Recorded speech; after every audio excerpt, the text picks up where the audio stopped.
Welcome to the Explainer. Okay, let's talk about something pretty much all of us have done. Worked for a paycheck. We all know the basics, right? But what's really going on in that exchange? Today, we're digging into a classic text to understand the deeper relationship between labor and capital. So here's how we're going to break it down. First, we'll ask what a wage truly is. Then we'll trace the journey of money and see how it flows very differently for workers versus capitalists. After that, we'll get a little philosophical about what it means to be a worker, then look at how modern work came to be, and we'll wrap it all up with a really simple, powerful metaphor that you won't forget. All right, first up, a simple wage? I mean, on the surface, it seems totally straightforward. You do a job, you get paid for it. Easy. But the text we're looking at today, well, it urges us to look way, way deeper. It's asking, what is the fundamental nature of this transaction? And this question right here, this is the key. It's the question that unlocks the entire analysis. It forces us to move past the obvious answer of, I'm selling my time. It's digging for something more profound. What is the actual product being sold? And here's where we see the two perspectives clash. The common view, the one we all kind of have, is that you sell your time and your skills. 8 hours of work for 8 hours of pay. Simple. But the author's view is, well, it's a game changer. It suggests you're not just selling a chunk of your day, you're selling your entire capacity to work, and your wage is just an installment payment on that lifelong potential. Yeah, think about it less like a final sale and more like you're leasing your potential. You're not handing over a finished product, like a chair you built. No, you're giving someone temporary access to your ability to create.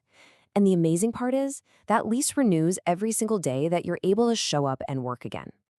Okay, so this idea of renting out your potential to work, it has massive implications. It actually creates two completely different economic journeys, two separate realities, really, depending on which side of that deal you're on. So this slide just lays it out so clearly. Look at the worker's cycle. It goes commodity, money, commodity, or CMC. You start with a commodity, your ability to work, you trade it for money, and then you use that money to buy other commodities, food, rent, clothes. The whole point is survival. But now look at the capitalist cycle, MCM. It starts with money, uses it to buy commodities, that includes your labor, to then sell for more money. The goal here isn't survival, it's growth. Let's just walk through that worker's journey one more time. You sell what you have, your capacity to work, you earn a wage, you use that wage to buy what you need to live. And because you consume those things, you've got to show up the next day and start the whole process over, right back at square one, with nothing to sell but that same ability to work. It's a constant loop. And the text is brutally honest about the outcome of this cycle. This isn't a system designed to help you build wealth. It's a loop that by its very nature is designed to bring you right back to where you started, ready to work again. So, if the worker is constantly stuck in this loop, returning to the starting line, what does that tell us about labor itself? This is where things get really fascinating because the text introduces this central paradox, a deep contradiction that sits at the very core of being a worker. I mean, just imagine a carpenter without any wood or tools, or a brilliant software developer with no computer. When you separate the worker from all the things they need to actually produce something, you have what this text calls absolute poverty. And it's not just about being broke. It's about being completely cut off from the means to create value on your own terms. And here it is. This is the mind-bending paradox. On one hand, the worker, as an individual, has nothing. They are the definition of absolute poverty.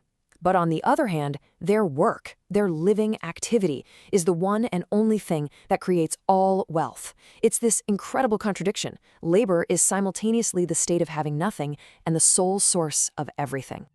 So for a system like this to work on a huge scale, the very nature of work itself had to transform. We had to move from a world of specific, traditional crafts to something else entirely. You can really see the shift here. In the old guild system, your work was your identity. You were a stonemason, a weaver, a cooper. Your skill was specific and deeply personal. But for the modern system to function, labor needed to become abstract. It doesn't really matter what you do, just that you are doing something. Your identity is no longer your craft, it's just worker. Yeah, this new type of labor isn't valued for its unique artistry. It's valued for its general usefulness to capital. Think about working in a giant warehouse. One day you might be scanning boxes, the next you're loading a truck. The specific task doesn't matter. Your value is in being a flexible, interchangeable part of a much larger machine. Okay, so to pull all these big ideas together, selling your potential, the cycle of just getting by, this paradox of poverty and wealth, and the shift to abstract work, the text leaves us with one perfect, unforgettable metaphor. This quote just nails it. Think about it. Capital, the money, the machines, the raw materials. It's just a lump of dough. It's inert. It can't grow or change on its own. Labor is the yeast. It's the living, active ingredient that gets thrown in and makes the whole thing ferment and rise. And that brings us to our final thought, a question to really chew on. If labor is the yeast that makes the dough of capital rise, who actually gets to eat the bread?